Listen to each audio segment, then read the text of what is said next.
wabarakatuh. Innal hamdalillah nahmaduhu wa nasta'inuhu wa nastaghfiruh wa na'udzu billahi min syururi anfusina wa min sayyiati a'malina. May yahdihillahu fala mudhillalah wa man yudlilhu fala hadiyalah. Asyhadu an la ilaha illallah wa asyhadu anna Muhammadan abduhu wa rasuluh. La nabiyya wa la rasulahu ba'da. Amma ba'du. Hadirin yang insya Allah dirahmati Allah, izinkan saya untuk menyampaikan sebuah kultum singkat yang berjudul Tips Ketika Sakit. Jika kita sakit, kita diperintahkan oleh Rasulullah untuk berobat. Namun, ada beberapa poin penting yang harus diperhatikan dalam masalah yang berkaitan dengan berobat. Apa sajakah itu? Yang pertama, dianjurkan. Berobat adalah perkara yang dianjurkan oleh syariat dan tidak meniadakan sama sekali perintah untuk sabar atas ketentuan Allah. Karena yang menganjurkan adalah Rasulullah. Rasulullah bersabda, "Tadawaw ya ibadallah," yang artinya adalah berobatlah wahai hamba Allah. Hadis riwayat Tirmizi. Memang kita diperintahkan untuk sabar atas ketentuan Allah. Akan tetapi, sabar bukan berarti diam. Hendaknya sabar disertai dengan adanya usaha. Lalu, manakah yang lebih penting antara berobat dan tidak berobat? Yang lebih sesuai dengan sunnah adalah berobat. Akan tetapi, para ulama mengatakan, jika ia tidak ingin berobat dan lebih memilih untuk bersabar, silakan saja. Yang kedua, berobat adalah wasilah. Ketika kita berobat, niat kita adalah sebagai untuk mencari kesembuhan dari Allah Subhanahu wa Ta'ala. Jadikan berobat sebagai wasilah. Jangan jadikan berobat sebagai tujuan. Maksudnya, kita wajib meyakini bahwa yang memberikan kesembuhan hanyalah Allah Subhanahu wa Ta'ala. Yang ketiga, bersandar kepada Allah. Perkara yang ketiga yang harus kita yakini bahwa ketika kita berobat, hati kita tetap harus bersandar kepada Allah. Jangan hati kita bersandar kepada obat. Karena sudah kita sebutkan sebelumnya bahwa yang memberikan kesembuhan hanyalah Allah. Adapun dokter dan obat hanyalah sebagai wasilah dan sebab. Yang keempat, menjaga ucapan.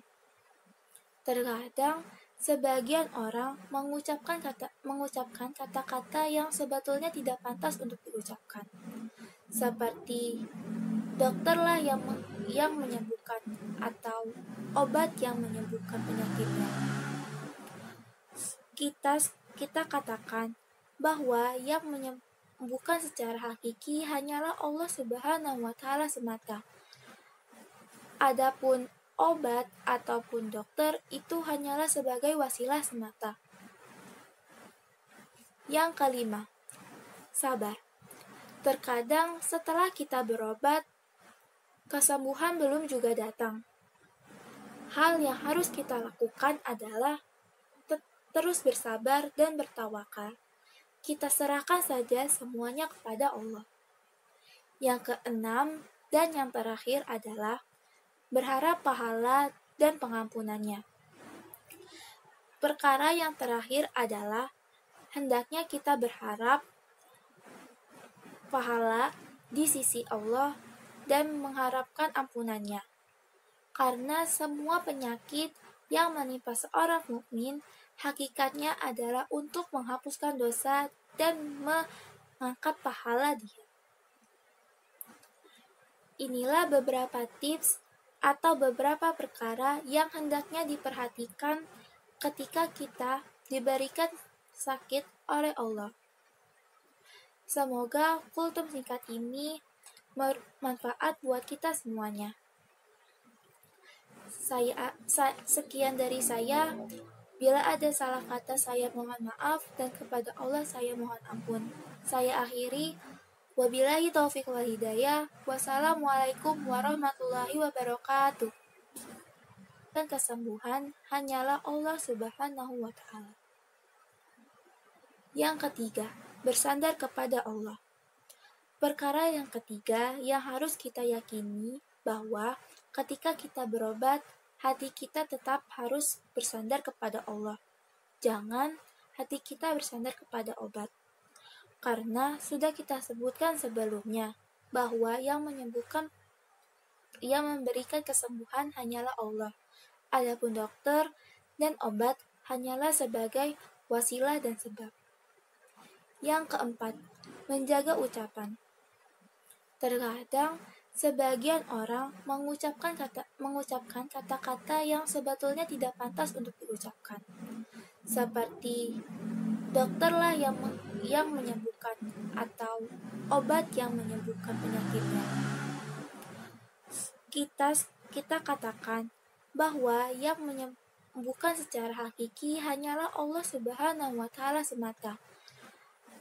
Adapun obat ataupun dokter itu hanyalah sebagai wasilah semata. Yang kelima, sabar. Terkadang setelah kita berobat, kesembuhan belum juga datang. Hal yang harus kita lakukan adalah terus bersabar dan bertawakal. Kita serahkan saja semuanya kepada Allah. Yang keenam dan yang terakhir adalah berharap pahala dan pengampunannya. Perkara yang terakhir adalah hendaknya kita berharap pahala di sisi Allah dan mengharapkan ampunannya. Karena semua penyakit yang menimpa seorang mukmin hakikatnya adalah untuk menghapuskan dosa dan mengangkat pahala dia.